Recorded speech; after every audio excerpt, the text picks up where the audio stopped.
right, so it's Pass It Back with Jacob, Miles, and Chris. I'm Miles. I'm Jacob. Chris.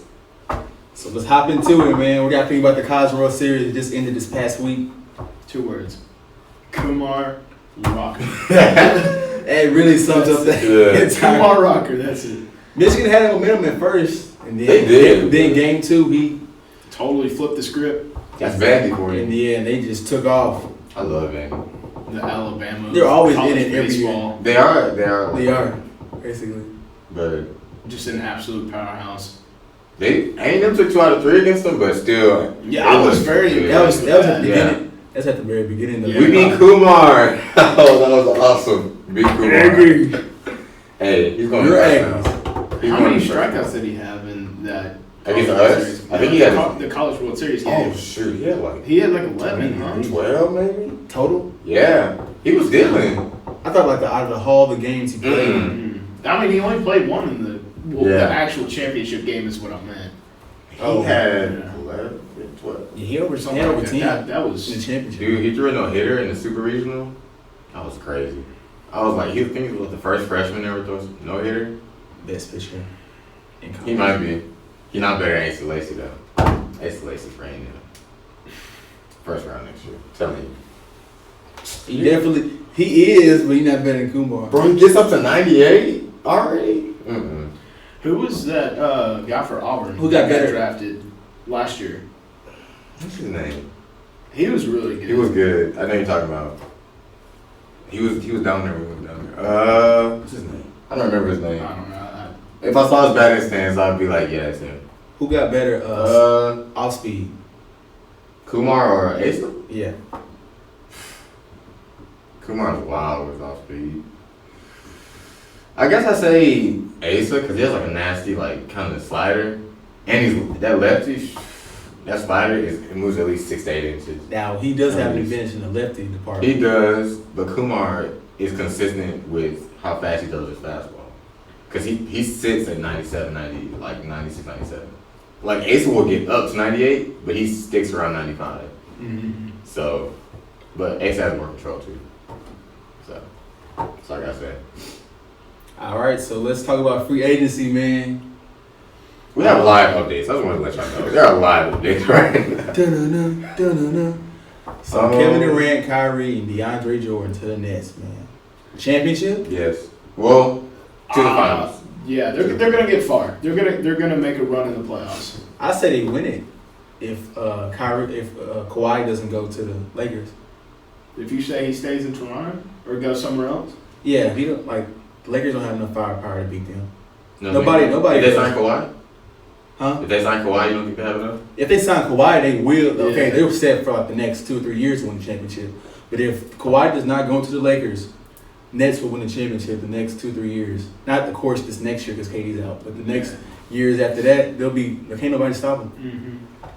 So you know, Alright. you know, who I feel bad for the Knicks. Yeah. They're Reggie Jackson. That's all they came out with. Hey, they got Robin Lopez. just be careful. Yeah, that's true. That's true. Be careful with hitting the table because it shakes the Oh, you're right. camera. But man, okay. Let's say Kawhi goes to the Lakers. So out of next year, what is the biggest thing you're looking forward to next year in the NBA? Ain't nothing to look forward to because you already know you're 20. You want to know what I'm looking forward to? I'm looking forward to the Lakers versus Warriors, man.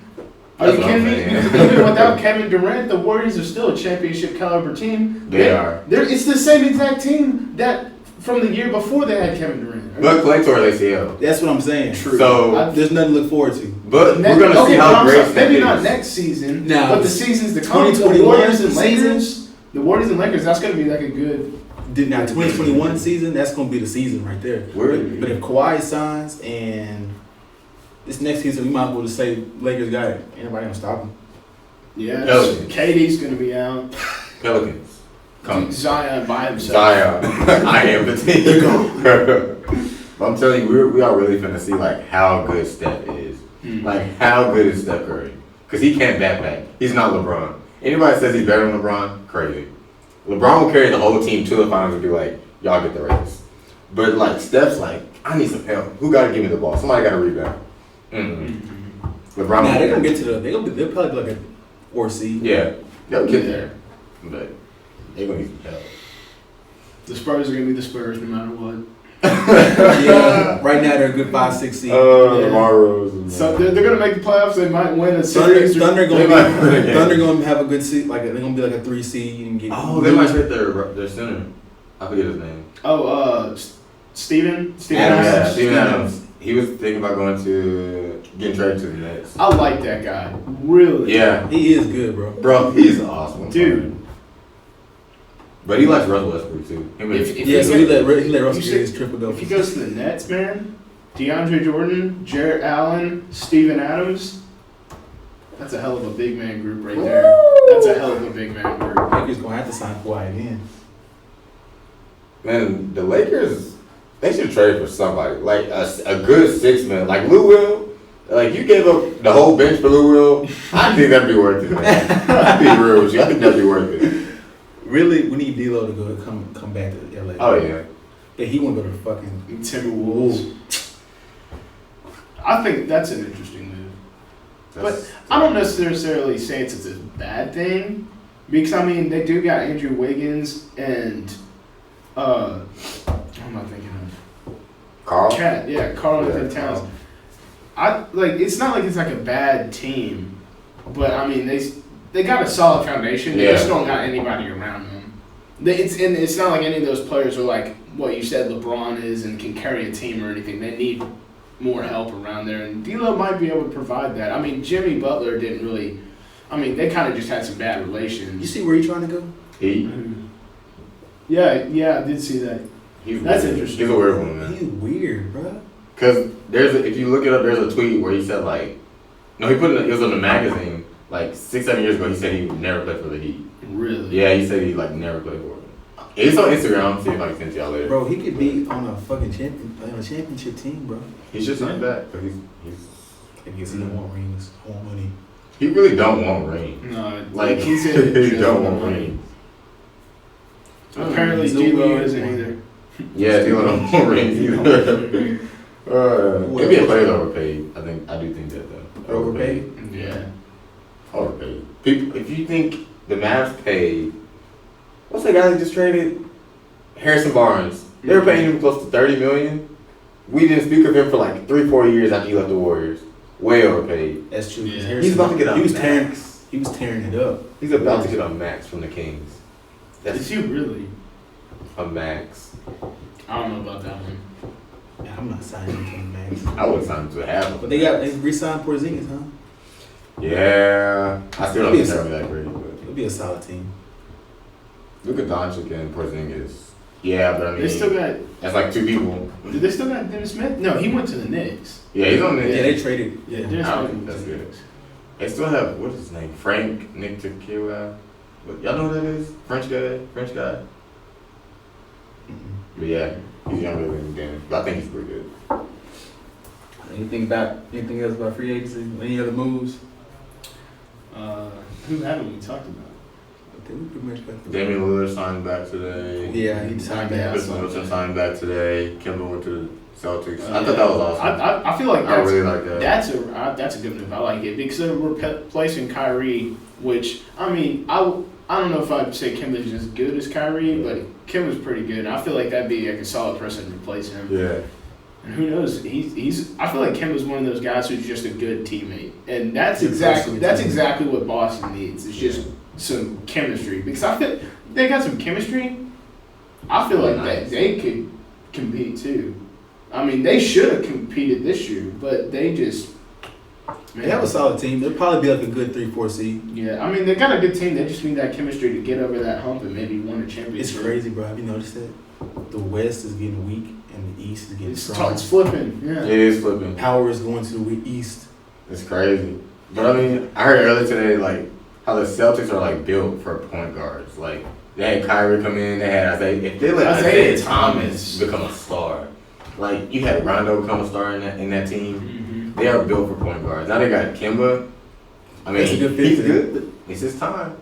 Mm-hmm. So, I'm glad he moved because I really liked him. I really like him, and I just wanted. He's like Larry Fitzgerald. I want. Oh, him, yeah. I like really like the dude. And he's a good player. I just want him to go somewhere else and to just It's like make some noise or something. Like he can use his talent. if I'm not a Patriots fan, but if Larry Fitzgerald went to the Patriots, I'd be so happy. I'd be so happy. Yeah, get you something. I want a ring. So, please. but yeah, like Kemba, he's just one of those guys that you really like, and you just want to see like him do good. Mm-hmm. Oh, yeah. And so I'm really happy he moved because when he did say something about staying in Charlotte for like a second, I'm just like, please don't.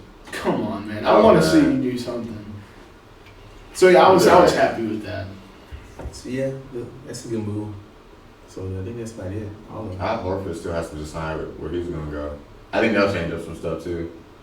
Cause he's not great, but he's solid. Like, he's somebody who could like impact other players' decisions.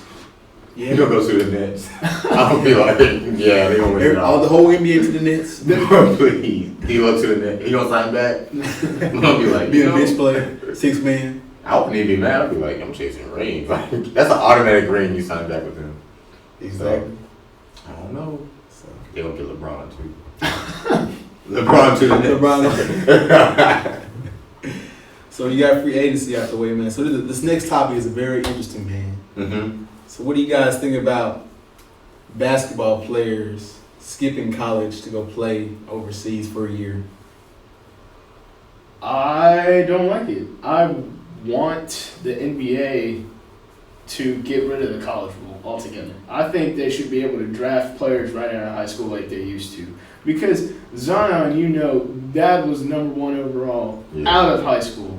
And like what you were saying, it's like since they do have that college rule, that's why the players are going overseas. It's because they don't want to spend time in college and stuff like that. They'd rather go get paid, and they'd just rather go ahead and go play in overseas for like a year or two, and then be able to get drafted or something like that. They don't want to spend that time in college. Mm-hmm. So yeah, that's definitely a good point. And plus, from the college perspective, you're losing money. You know what I'm saying? Mm-hmm. You're thinking these players are going to stay. You're hoping they stay at least 2 or 3 years, but like they're like, nah. They want. Then it's bad for college basketball too, because the best players are not going to be playing in college anymore. They're going to be one and done sort of things. So I think it's just wrong because like the NCAA is just like cruel to these players because like you use their names so much. Like Zion, how many times a week did we hear his name throughout the basketball season? Probably like hundreds of times. Like they built brands around him. Like people were like putting his billboard up. Like so much money was made off his one name, and it's just like he didn't see any of it. Yeah, he didn't make anything.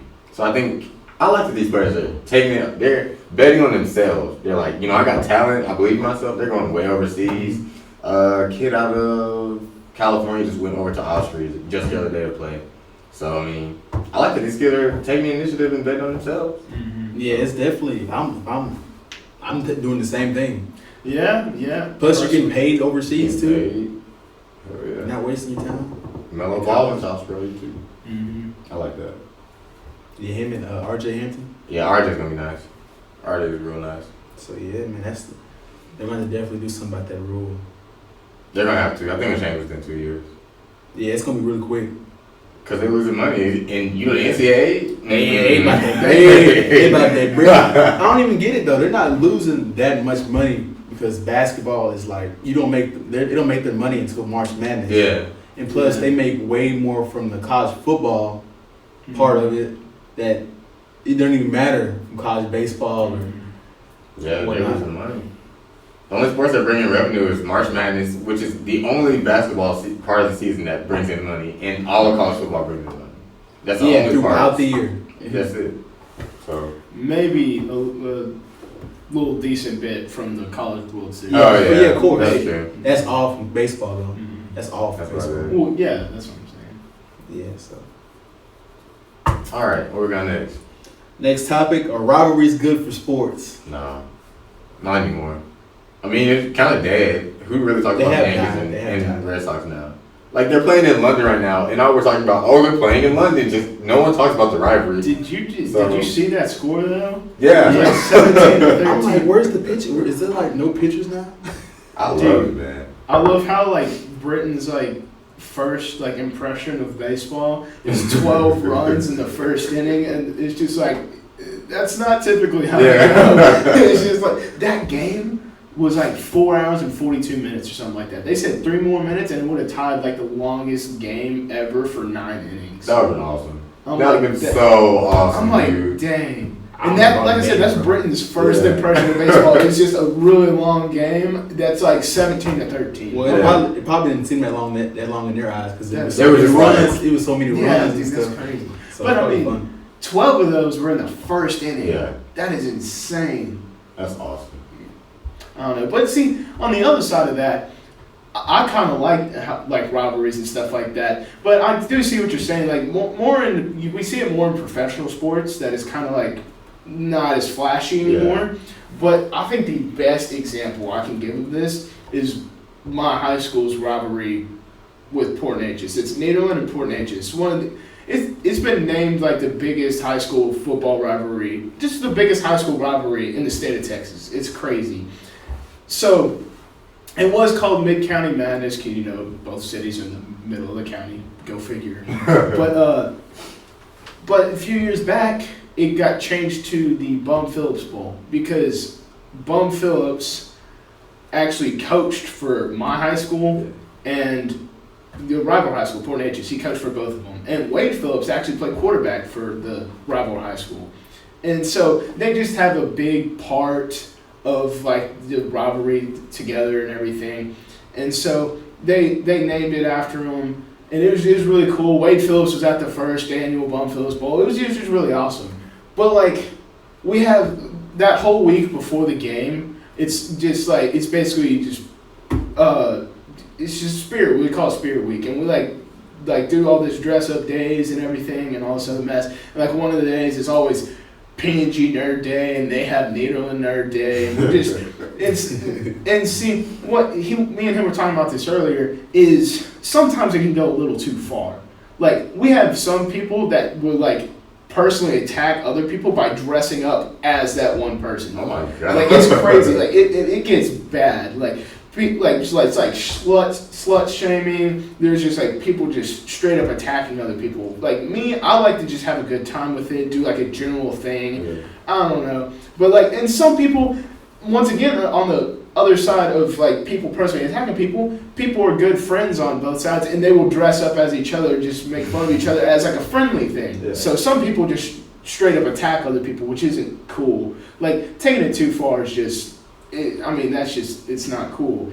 But like doing like a little friendly thing, that's all fun and games. It's awesome.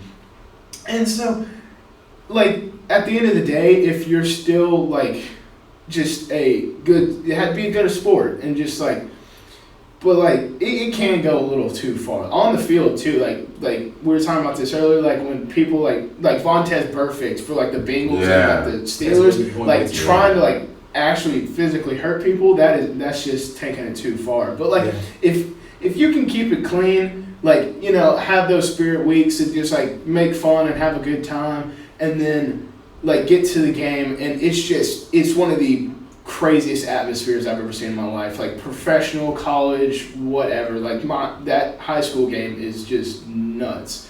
Like it's always packed. There's people standing around, like because like there's like no seats left. It's loud as hell. It's just wild, and it's a good time. Like I just like rivalries because they bring in just fans. Like it brings in fans. Like people enjoy it. They love just to see just everybody get heated. They just like it's just like small amount of hatred for like 3 hours that like for that other team, and they're just like, oh, we need this one. And another thing is it doesn't matter if the team is good or bad. Like there was one season where my high school was not that good in football, but we still beat them even though they were like the best team in our district. Yeah, that's always the one team, the one game when it's we gotta win this one game. It's always close, no matter if they're bad and we're good or vice versa. It's just how it is. Like anytime there's a rivalry, it's going to be a close game most of the time, majority of the time. But I see. in conclusion, I honestly like them. I like how it is, but I do see what you're saying in some aspects. Especially in pro sports, it's kind of receding a little bit. But I think if you could just get a good, solid rivalry going and just stick with it, I think they're great. I think they're fantastic. It's true. Yeah, that's very true. But I think rivalries have died down a lot. I think it's because, too, like, the culture's just changed, man. Like, back in the day, baseball and football, everything was more, like... Intense. Yeah. There wasn't no flag for pass interference for people. And, like, catchers were getting pummeled by runners. I like that. Running into the runners. That rule. So it's just like the game has changed a lot, and people are getting penalties now for, like, doing that stuff now. So it kind of... The rules have, like, changed. Softened everything. Yeah, it took the whole kind of part of that out of it now. But like, I think now, as far as like, I think the trash talk and everything is good, but like Devontae's perfect example is very good. Like, it shouldn't go that far where you're trying to deliberately injure somebody. Like a good, hard, clean game, y'all trash talking back and forth. That's good for the. Yeah. That part of rivalries is good. I like this one little thing. I think rivalries have changed from team to team, from player to player. Like, you see, like, Odell and Josh Norman, when he switched teams, they were still going at it. Mm-hmm. Like, it didn't matter. Mm-hmm. And then now you got, like, well, who would be a good one now? I'd say, sheesh, I don't even know. So, I just feel like it's more player to player now than team to team. It is definitely. I agree with that. I playing off what you said, in, like, the Josh Norman, Odell Beckham Jr. case, that was just like almost like a pure hatred thing. Like, they were just going at it. And another thing, looking on the bright side of things, I just watched this video, I think earlier today, if not, it was yesterday, and it was about Travis Benjamin and Janoris Jenkins. They don't like each other.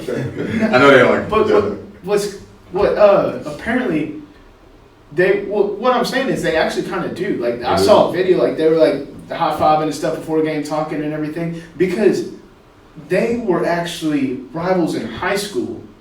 Like Janoris was like on one team for some Florida high school, and Travis was on the other, and they were like the best at like their respective positions and everything. And so they've just always been going at it since high school, and I think that's really cool. And sometimes because I do know what you're saying, like sometimes I've seen them getting like big scuffles and everything. But sometimes that's just how it is. You're in the middle of the game, you get heated. Even if you're like close to the guy, you can get pretty upset with them and everything. But with them, like what I saw in that video is like they were pretty close together and everything. So you got those friendly rivalries, and then you got those just I absolutely hate your guts. Like, you're just the worst. So all in all, you don't like rivalries? I do. I just think that. They've kind of receded. Yeah, just watered down. It's not as intense as it used to be. Yeah, I like rivalries. It's just. Oh yeah, I love them. I like what excitement it brings, but like as far as like the hatred, I hate when it goes too far. Like now it's just like LeBron versus the Warriors and Odell versus Josh Norman, like stuff like that. That's what would be like team. Like Pittsburgh and the Bengals. That's a rivalry. Yeah, they are a good game every year. Yeah. Mm-hmm. See, like I said, I enjoy it. And I totally agree with y'all. It's like receding and everything, because the only good example I can have is my high school. But like that's not like an everybody thing. Like if we're talking about like a big thing that everybody knows, like a rivalry, like Boston and the Yankees and stuff like that, everybody knows it. Yeah.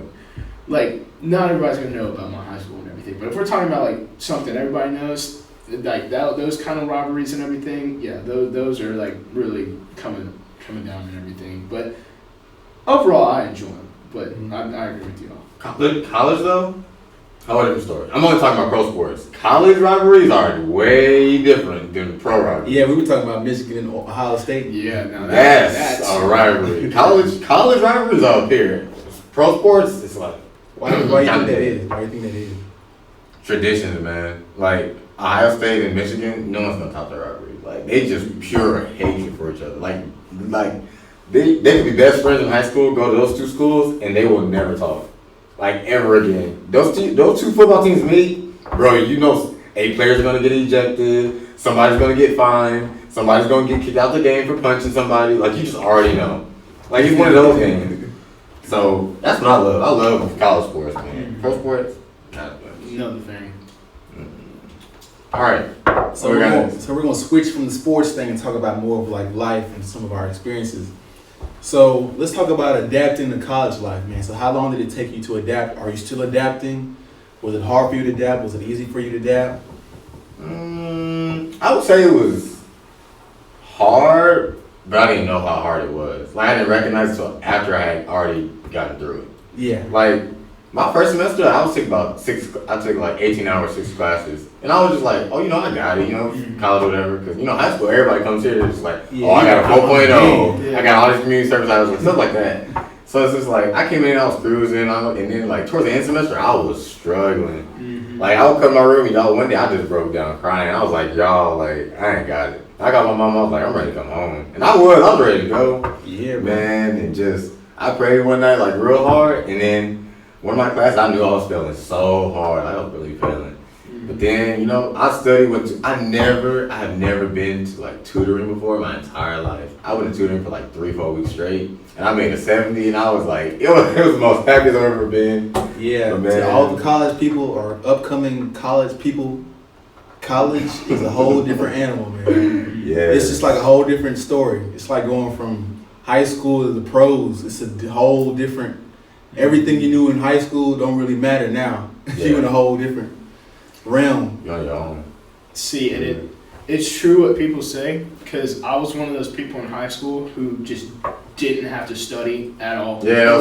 Like I didn't have to study. I'd go and I'd just do fine. I'm like, oh, this is a piece of cake and everything. So coming into college, I didn't know how to study. Like I didn't know how to properly study. That's the biggest thing. People don't know how to study when they come here. I'm gonna be honest. I had no idea. I mean, the best thing is like flashcards and stuff like that for like, it depends on the exam you're taking and everything. But like, I mean, I can do stuff like that, but like just for something that like really can't use flashcards or like other certain types of, I didn't know how to study, man. Yeah. I really didn't. I came in and I did pretty well my first year and everything.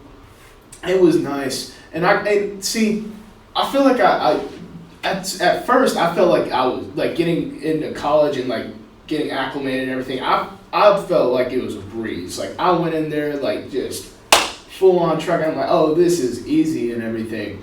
And then that next semester, that's kind of when it just like hit me, and I started like going downhill a little bit.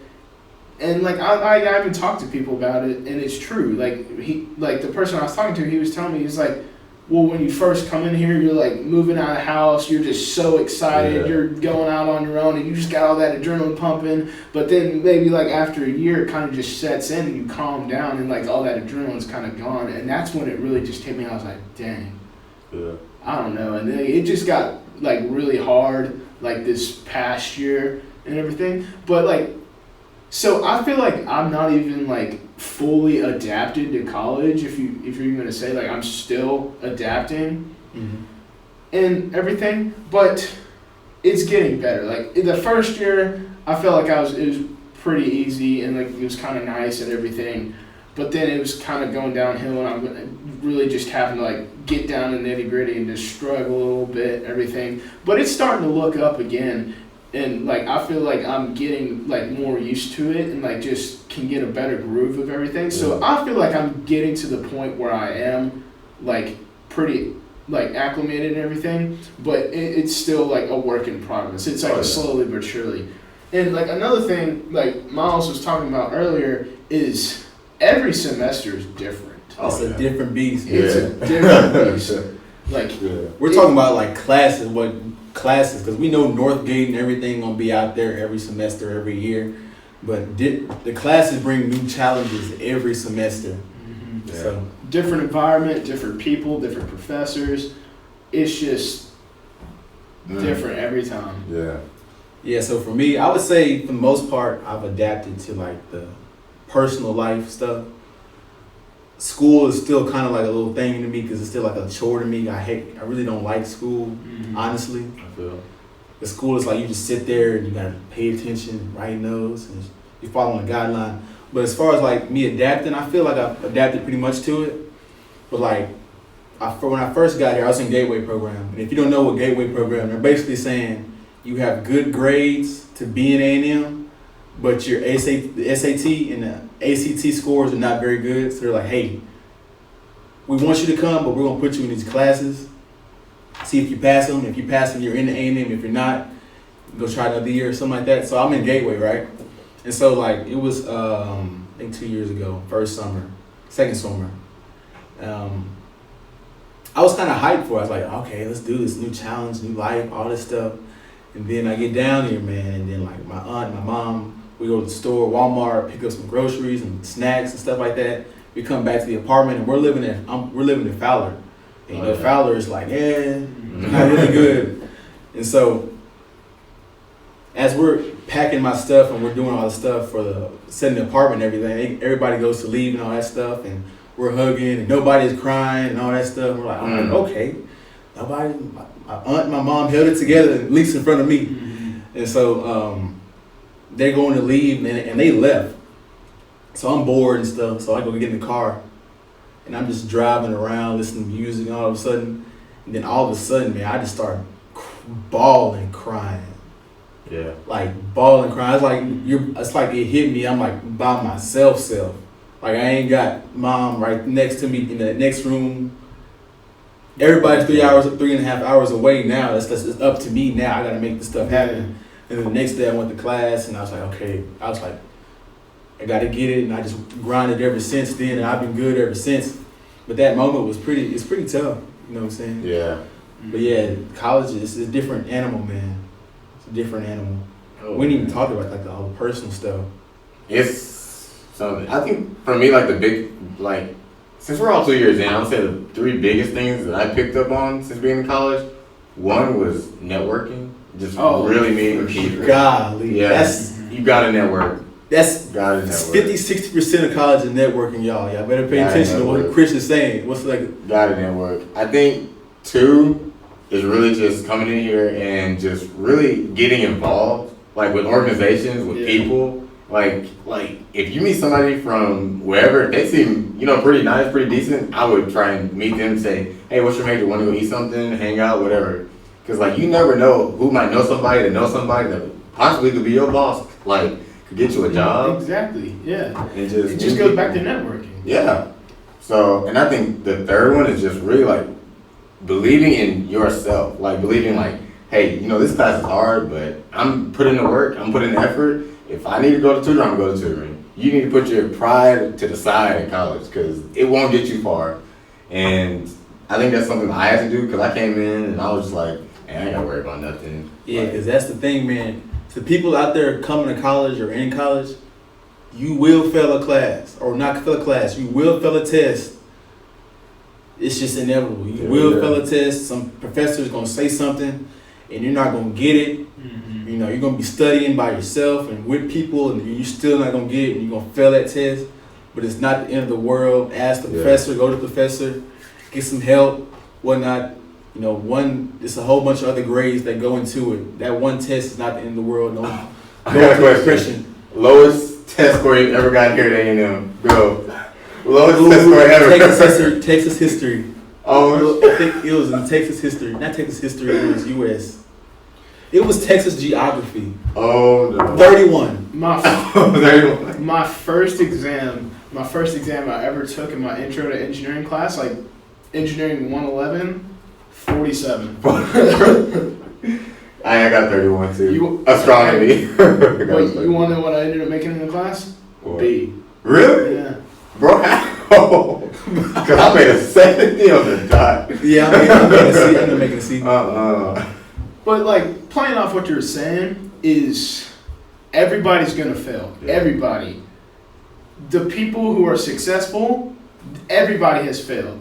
It's how you react to it. Everybody's gonna fail. You can either let it get you down and just ruin you, or you can just treat it as an obstacle, get back up, and just keep on moving. If you just keep on pushing, there's no way in hell you won't be successful. Exactly. If everybody's gonna fail, everybody's gonna have obstacles. You just gotta push through it, man. And like seriously, like going to other people, like Walt Disney, like got fired for something because he wasn't creative enough. Yeah. Walt, Now look at him. do you see that? It's crazy. That's just another example. That's just an example. But like, everybody fails, no matter what. Anybody who you see is successful, they failed a million times. Everybody has. It's definitely your outlook on it.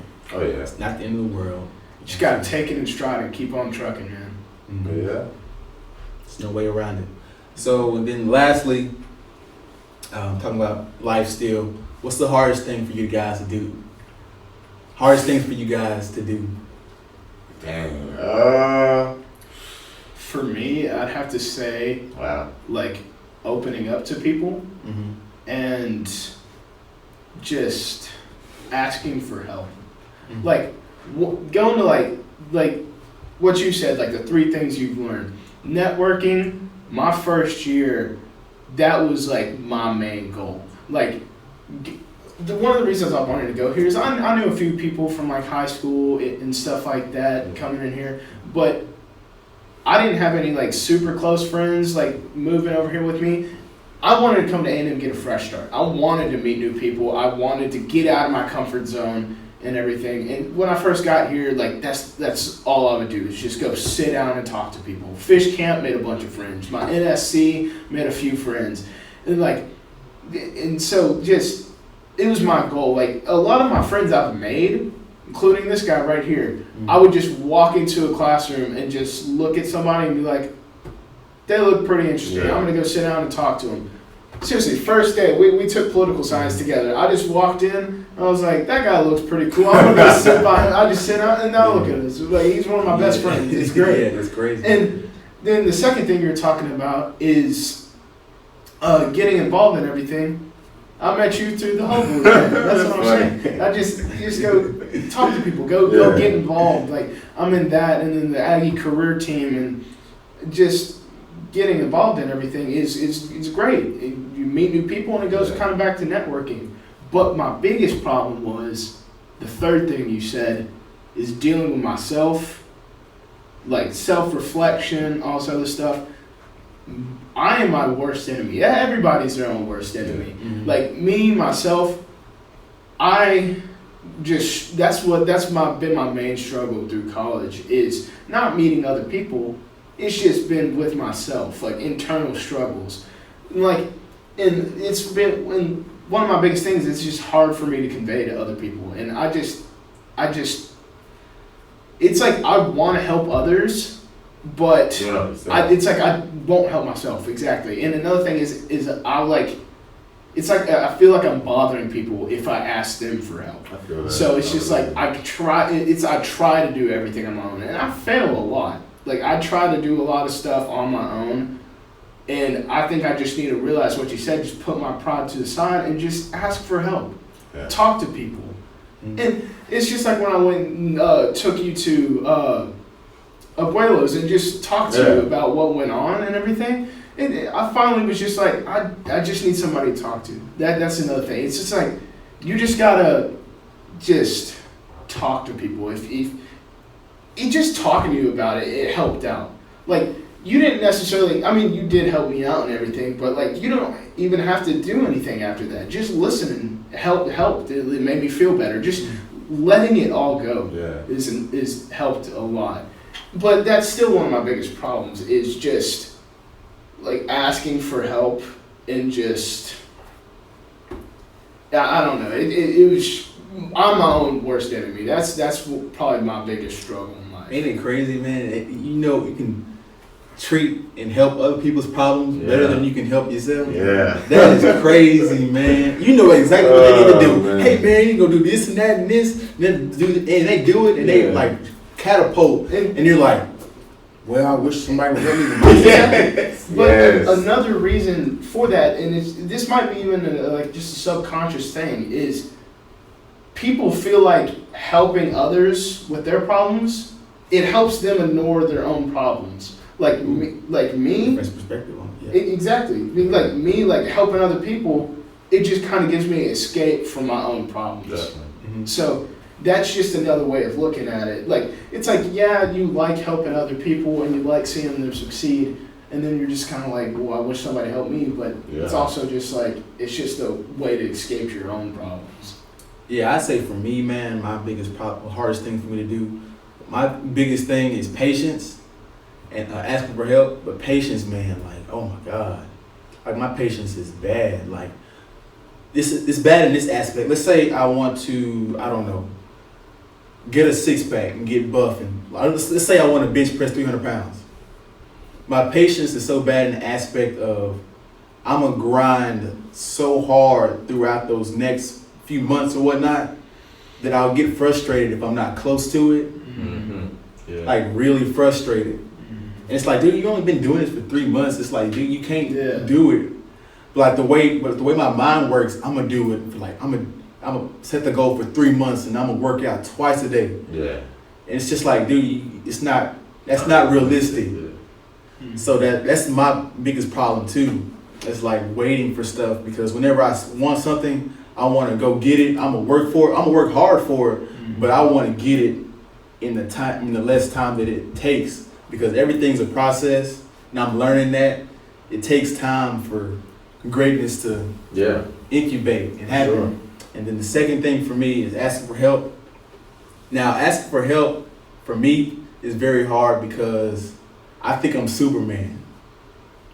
Like, I feel like I can do everything. I can I don't need to go ask her for studying. I just need to go back and just rewind the tape and correct some stuff, and I'm gonna be good the next time. It's just like, nah, Miles, you need to go get help, bro. Mm-hmm. You know what I'm saying? So like, that's like my two biggest things. Yeah. So it's just like pride for me as far as getting help. Yeah. Because I feel like I can help myself, but it's like, nah, you need other people too. For sure. I think for me, I would say patience, but I mean, I feel like I've gotten better at patience like the last couple of months. But I would say like what Jacob said is like I know personally I'm my biggest enemy. Mm-hmm. Like, I know for sure. Because me, like, I don't think, like, for me, I talk a lot of, like, negativity to myself. Because, like, especially when you see other people getting ahead, and you be like, dang, why am I not doing that? You be like, why am I not getting that position? Why am I not getting that job? And, they got that car, I want that car. Like, stuff like that. And it's like, bro, you see other people succeeding, and they're like, they didn't grind nearly as long as you've been doing it. Like, or somebody get handed to them. Oh, yeah. Yeah. Mm-hmm. As soon as you start comparing yourself to others, that's when you're just planning for your downfall. And that's the thing. That's something I struggle with. I see others like getting ahead, getting internships, like doing all this other stuff, and I'm just like, man, I really busting my ass. I don't know. It's just, as soon as you start comparing, that's just your own demise right there. And like you said, it's like, man, it's like I talk down on myself a lot, like just to myself. I'm like, man, like I said, that's just my biggest problem. So I'm my own worst enemy, and it's just like, I don't know. I just feel like I need more self-love. Yeah. I need to figure out how to just gain more love for myself, man, and just treat myself better. And just because once you start doing that, that's when you start taking leaps and bounds instead of just a step or two. Yeah. Yeah, so, I can definitely relate to that, man. I agree. It's definitely, with me, it's gotten a lot better. You know what I'm saying? I'm starting to really be more positive with myself. Mm-hmm. And it's really gotten a lot better. Like, it's 6% way better than what it used to. But I still struggle with it to a degree. You know what I'm saying? Because, man, I push myself so hard. Like, going back to what I was saying about the patience thing, I push myself and put expectations on myself so hard that I get frustrated when they're not met, and that's something I gotta work on. But with the self thing, it's gotten way better. Whenever I was in high school, man, I make a mistake, you could ask people back home. Whenever I make a mistake, in football, I miss a tackle or something, I would get up and oh, why you didn't do it? And people used to laugh at me because I used to be a reoccurring thing all the time. That's what I did in every sport. I struck out. I was damn, I missed the fastball right down the middle. Mm-hmm. But it's just it's gotten way better. It's gotten way better now and stuff. So I'm definitely making strides in that area. But I I think for me it was opposite. Like, I guess in high school, I kind of like I went to school with 4,000 people, but like, I wouldn't say I was popular, but I feel like a lot of people knew who I was. And I was involved in like a lot of different things, like NHS and band, baseball and all that stuff. But then like, I guess I came here and like, you see other people doing like a lot of different things that you would like to do, or like they have something you want, and I'm just like, dang, like, I want that ESPN internship, or that you maybe like, I want to have those editing skills that they have, you know? Or like, you be like, dang, like, I want to be as strong as that guy, or be as fast as that guy, or play. Like, you might be jealous of an athlete on the football, basketball team, whatever. But like, I guess that really got to me, like, just being jealous of people.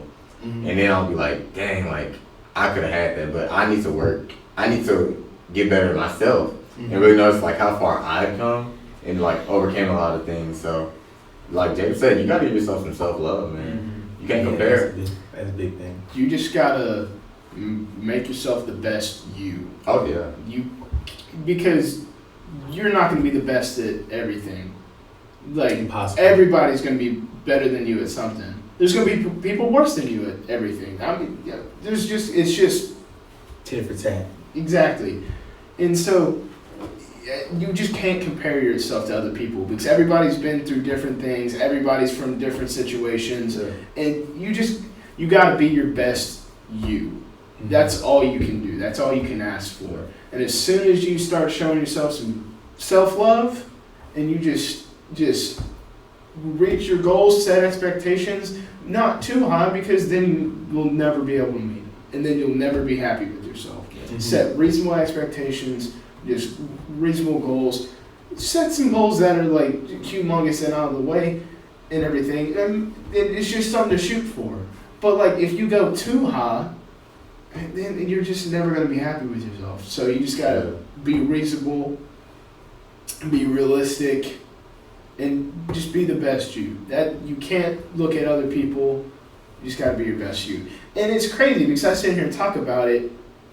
I need to start taking my own advice. That's probably my worst thing. And it's because it's like I know what's going on, and I can give myself advice and everything, because I can give advice to other people. It's like what we were talking about earlier. I can help people left and right like it's no problem. And sometimes when I'm helping them, I just sit there and think, I'm like, dang, I could use this same advice. Like, I just need to start using my own advice. That's what I'm saying. Like, I just need to focus on me sometimes. Like, I try to, that's probably why I do help people, just ignore my own problems. And I attack myself, and I compare myself to other people, and I just never feel good. Like, recently, like you said, it was kind of opposite of him for me. Like, I was kind of just like up here, and then I kind of get here, and I'm like, I'm still feeling pretty good, but then this past year I just kind of fell off a little bit, and I'm just trying to get myself slowly but surely back up here. And anytime you're like trying to better yourself at anything, it's never going to be a straight shot. You're going to have down days, but you just can't let that control you. Like, if you're starting down here, you can get up here, come back down a little bit, but then you just get back up and keep climbing the next day. You can't let that just sink you right back down to rock bottom. So you're gonna have bad days. You might have a bad week, but you just gotta keep moving.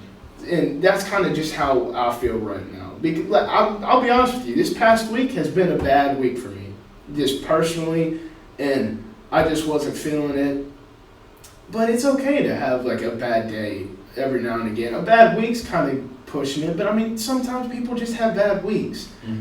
But you just gotta just keep moving, man. You just gotta take it in stride, just use an obstacle. I'm feeling a lot better than I did 8 months ago, but I'm still not 100%. But if you just keep on pushing, you'll always be able to get where you want to. Exactly. So any concluding remarks, man, any tips or anything y'all want to help say anything to the people, or anything in sports? Or I think for my closing remark, I would like to say, like, for a college tip, I feel like just getting out and meeting people. I had a guy, like, I was working out at the gym today, and this guy I made eye contact with this guy for like maybe 4 or 5 times. I was just like, why does he keep looking at me? And like, he came over to me and he was like, hey, my name's Daniel. And I was like, okay. I was like, you know, what's up? My name's Chris. And then Like, he was just telling me he was a freshman coming to A&M, taking summer classes, and he just wants to meet people. And I was just like, wow. Man, that's awesome. Wow.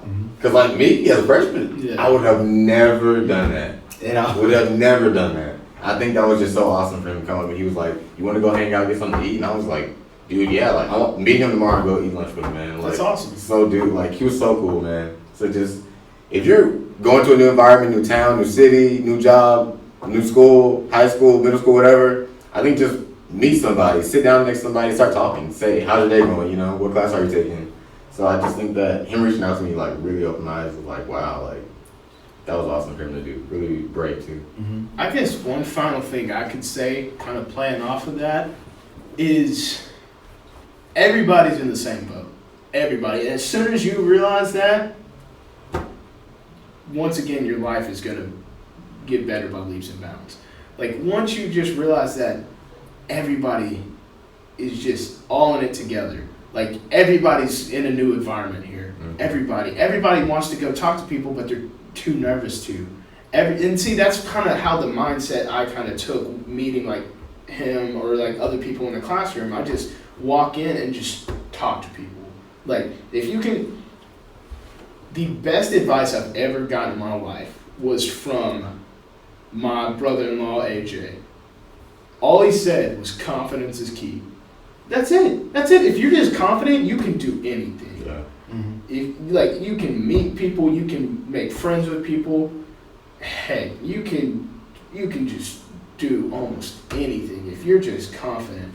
There's one time I just walked into a liquor store, grabbed a bottle of something, walked in, handed it to the dude, and he just gave it to me. Like, well, I mean, I bought it and everything, and he gave it to me, and I walked out, and then he IG'd the next person. It's just because I just walked in and just was confident about it. It's little things like that. You can do that, or you can use it for like the big picture. Like if you're like on a first date or something, because like if you're just gonna be timid and like not do anything, then it's not gonna go well. Yeah. But if you're confident, dude, all you have to do is just be confident. Yeah. So, like. Everybody is in it together. Everybody's in it together. As soon as you realize that, you'll be fine. Because exactly like that dude. Like, I wouldn't have done it my freshman year. I'd probably still be scared, but I might give it a try. I might give it a try now. Like, just thinking about it and everything. Just people walking to class by themselves and stuff like that. Everybody's in the same boat. They would love to talk to people. They'd love to meet people. As human beings, we are social creatures. Yeah. We just want to interact. And so just being that person to take the initiative can change everything. That's awesome. So yeah, my closing remark would be like, pain is temporary. You won't, everybody goes through their little little hardships, but if you just outlast them and you just keep pushing, you know, there's a brighter side on the other side. So is there a little ESPN alert I saw? Breaking news. Oh, Tobias Harris is signing back with 76ers. Hey. So yes, happy about that. That's something. All he needs is Jimmy Butler now, but he's not gonna sign back. So yeah. Well, that's it for this episode of Pass It Back. I'm Miles. I'm Jacob. Y'all know who I am. We'll see you next time.